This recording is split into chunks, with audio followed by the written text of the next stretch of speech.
हर की बढ़ी चढ़ी बोला तार बेसी बोला, बढ़ी चढ़ी बोला तार बेसी बोला, जब से लोले बाड़ा घर में सी बोला, हर की हो बोला मुआ कमाल कर हमारी के मुस्की निहाल कर ले कि रौरत चुम चाही हर गाजी कोनो हाल में, गाजी कोनो हाल में झुलुठिया बोलो लहरा कहले हमरा गाल में।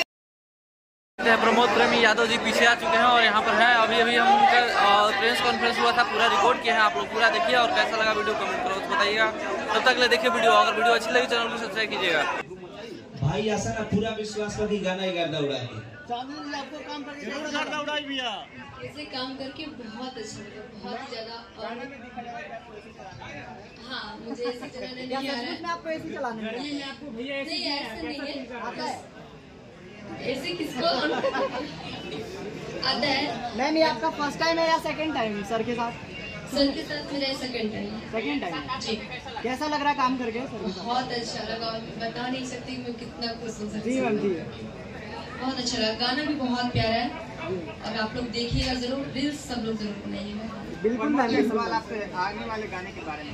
अब देखिए हर एक कंपनी से गाना बहुत बड़ा बड़ा ही आवता हमारा, और सबसे ज्यादा एक गाना से हमारा उम्मीद बस सृष्टि म्यूजिक चैनल से, जो भोजपुरी की बहुत ही बड़े लेवल की कंपनी है, जो गाना को हिट भइल हमार कि झुलुठिया बलम आप सब सुन ले हम किए हो बलमुआ कमाल कर हमारी के मुस्की निहाल कर ले कि रौरत चुम चाही हर गाजी कोनो हाल में, गाजी कोनो हाल में झुलुठिया बलम लहरा कहले हमरा गाल में।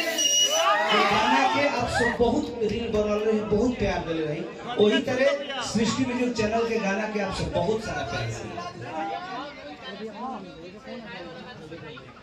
लगातार आपके महीना में 3-4 गाना है जो सृष्टि म्यूजिक से वर्ष एक से एक बढ़ के गाना।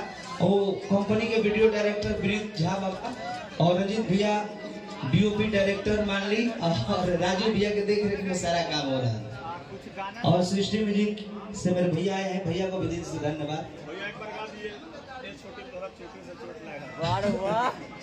चलिए अलग अलग कंपनी का गाना है, तो एक गाना सृष्टि म्यूजिक के रहते आप सबको सुनोनी, बहुत सारा प्यार आशीर्वाद दी और ये गाना का सुपर डुपर हिट करिए आप सब। बिल्कुल हिट हुई है, ट्रेंडिंग में जाए नंबर 1 पे।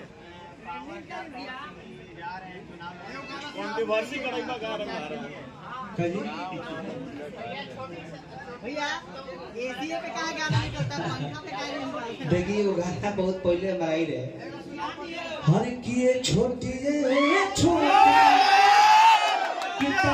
चोटी से चोट लगता, बहुत प्यारा आशीर्वाद गाना का आप सब दिल रही। इससे बड़ा बड़ा गाना आपको सुनने को मिलेगा।